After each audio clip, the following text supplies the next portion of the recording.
ఈరోజు కూర అయితే అన్నీ దొడ్లో కాసిన కూరగాయలతోనే చేస్తున్నాను. చిక్కుడుకాయలు,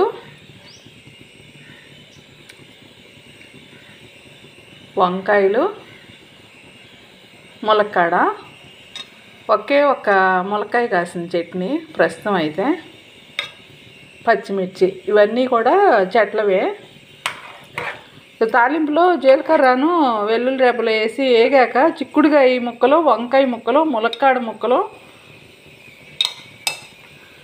వేసా. కొంచెం ఉప్పు పసుపు వేసా. ఇందులో కారాన్ని పచ్చిమిర్చి వేసా కదా, ఇంకా కారం అవసరం లేదు. ఇవి దొడ్లో చెట్టు కాయలు కదా, మెత్తగా అయిపోతాయి చిక్కుడుకాయలు ఉడికేసరికి. అందుకని ఇలా కాయలు పట్టినాయి మధ్యలో చీల్ చేసి వేసేసా. ఇగో ఇలాంటివి ఒక 3 వంకాయలు వేసాను. చిక్కుడుకాయలు, ములక్కాడ, ఇంకా ఉల్లిపాయ వేయలేదు, ఇంకేం వేయలేదు. టమాటా కూడా వేయను ఈ పూట ఇందులో. ఇంకా ఇంతే. ఇవి చక్కగా కొంచెం నీళ్ళు పోసా. ఈ నీళ్ళు అయిపోయేసరికి ములక్కాయ ముక్క కూడా ఉడుకుతుంది.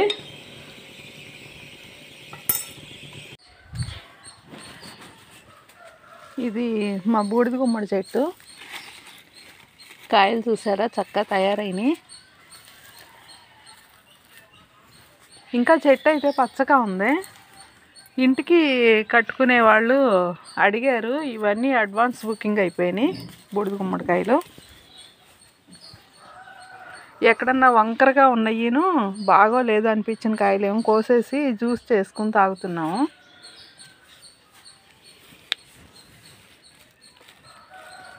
నేనైతే చాలా వీలైనంత చిన్న కాయ పెడతాను గుమ్మానికి. గుమ్మం దగ్గర ఉట్లో పెడతాం కదా.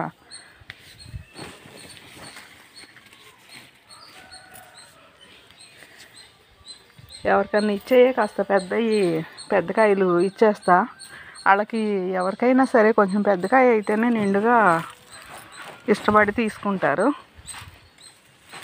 ఇది ఇప్పుడు ఈ మధ్యన పడిన కింద. ఇది మామూలుగా గుమ్మాల దగ్గర ఉట్టిల్లో పెట్టుకోవడానికైతే చెట్టు కాడంతా ఎండిపోయాక పెట్టుకుంటే ఎక్కువ రోజులు నిల్వ ఉంటుంది కాయ. మళ్ళా సంవత్సరం వరకు ఉంటుంది బూడిద గుమ్మడికాయ ఒకసారి పెడితే. ఇలా పచ్చగా ఉన్నప్పుడు కాయ అంతా తయారైనా సరే కొయ్యకూడదు.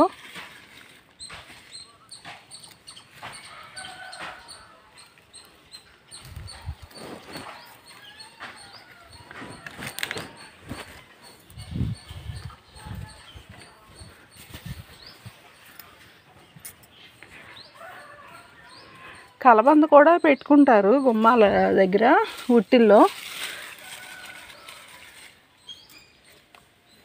నేనైతే చిన్న కలబంద మొక్కను చిన్న బూడిద గుమ్మడికాయ పెడతా. బూడిద గుమ్మడికాయ పెట్టేటప్పుడు కొంచెం పూజ దగ్గర పెట్టుకుని పసుపు కుంకుమ రాసుకుని, పసుపు రాసి కుంకుమ బొట్లు పెట్టుకుంటారు.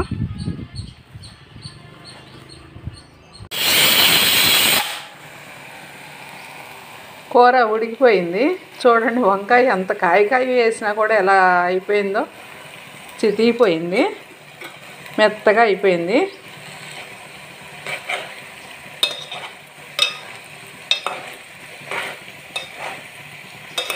మనకు దొడ్లో కాసిన ఆటికిను బయట దొరికే ఆటికి ఎంత తేడా ఉంటుందోనో మరి ఎందుకనో తెలీదు.